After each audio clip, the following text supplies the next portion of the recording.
I'm Steph Strickland with GeekWire Studios here at the Acumatica Summit 2026 in Seattle.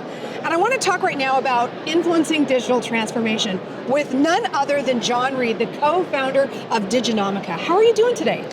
I'm okay. It's been running me ragged a little bit on day one of Acumatica, but that's my style of shows. I like to dig in, so I did. Just show up, feet running, and don't stop till it's time to go home, Exactly. Right? Some people in my profession complain about like, oh, the show wasn't that great or whatever, and I'm like, the show is good as you make it, baby. You got to get out there and earn it. Isn't that the truth? I do other events and similar things like this in the space. Yep. You really you've leaned into something that I want to ask you about. You do a number of events like this. Yeah. So what sets that Acumatica Summit 2026 apart from other events like this that you do? Well, 2026 is still kind of early on, but I have been to more than 10 Acumatica shows, so I'll put this in a little bit of context because honestly, it takes me a couple of days to really get a feel for a particular show. But in general, I think one thing that Acumatica does really well is they don't overdo it with the keynotes, because post-pandemic, a lot of vendors don't understand that we're not flying to your events for your keynotes, because we can watch those online. So we need time. We're here to educate, we're here to learn, and that's what customers tell me all the time. And what I love about Acumatica is they hit the keynotes, they get the job done with their keynotes, then they set you free for the rest of the day. None of these 3-hour keynote festivals. Get out there on the floor, go learn stuff, go meet some new partners, go to some sessions, and they really keep that focus, and I love that about this show. It's always interesting to me that we work in a technology space, so people think, in terms of ones and zeros, but at the end of the day, it is about people, and it's about the connections that you made. Well, yeah, I wrote a book on the informed B2B buyer, and one of my core precepts in my whole approach to customer success is that it starts around community, and that essentially, as an individual in the ERP space or whatever enterprise technology, you're only as good as your network, and as a customer, you're only as good as your expanded network with your peers, because, transitions and change are really at nonstop pace right now.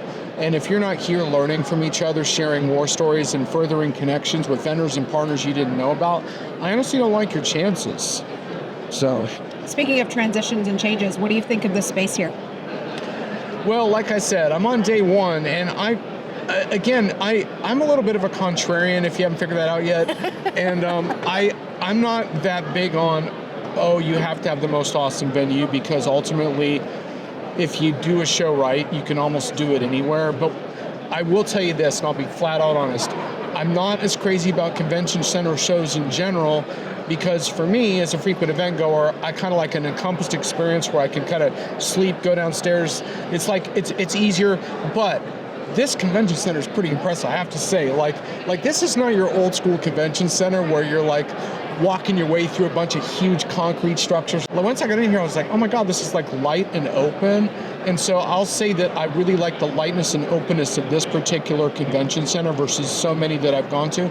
In our media and analyst thing, for example, we had a meeting with John Case, and we were in the sunlight. I was like, what is going on? I'm used to being at events where I'm in some kind of like dark room, like huddled under with like, is the air even flowing in this room? Are we even breathing anymore? So I'll say this for day one, it's got a really nice airy feeling. So if we can make a believer out of you, then we're doing something right. Well, and by the way, also, I think the bigger deal than the convention center space is the fact that this is in Seattle. And I know Acumatica is rightly proud of this, because they built this event up to the point where they could kind of come home, if you will, and how nice for them to have built up the kind of robust community where they can fill up a space like this. So for Acumatica, it's a big milestone. So, wow. You mentioned the keynotes and the pacing of them really working well for you. One of the things from last year and this year certainly was a focus on AI and being able to use AI in the space to provide sort of that truth in data. What's your perception as you're seeing it, as someone who's been in this space for a long time with this push into AI? Right, so Acumatica was really interesting because like last year's show was the first year where they've always taken they've embraced AI and automation, but they've always taken a very practical approach. And last year was the first time where they used sort of an AI first terminology where you could see that they were kind of quote unquote all in on AI in a way that they had not been in the past. And so Acumatica is definitely saying to its customers, if you go with us, we're going to provide you with a lot of the so-called intelligent systems that you need. Now, I'm someone that geeks out on AI, and I happen to believe that the current systems are not quote unquote intelligent, so I'm kind of semantically, I'm a pain in the butt, basically. But the thing is that Acumatica is not wrong about this though, which is that underneath AI, if you want good AI, like the kind of AI that enterprises can trust and rely upon, that's not giving you bad information and false answers the way we see so much on the consumer search side, you need good data, and you need good processes, you need a foundation for that. And so what Acumatica is saying is that by going to Acumatica and going through the discipline of becoming a modern ERP customer instead of like disparate systems with data all over the place, you're going to get such a better result out of your AI, and I 100% agree with that. Whether you want to call it intelligent or just incredibly helpful, as I might call it, Acumatica is 100% on the right track with that, and I really like seeing that for their customers, because to get AI right is a pretty sophisticated architecture, and most customers can't, especially in the small and medium-sized arena that Acumatica plays in, can't afford that, and Acumatica's really earned that trust with customers, so I really like that about their strategy. For you personally, John, at the end of this summit, what will define it for you if it's been a success for you? What do you hope to accomplish? For me?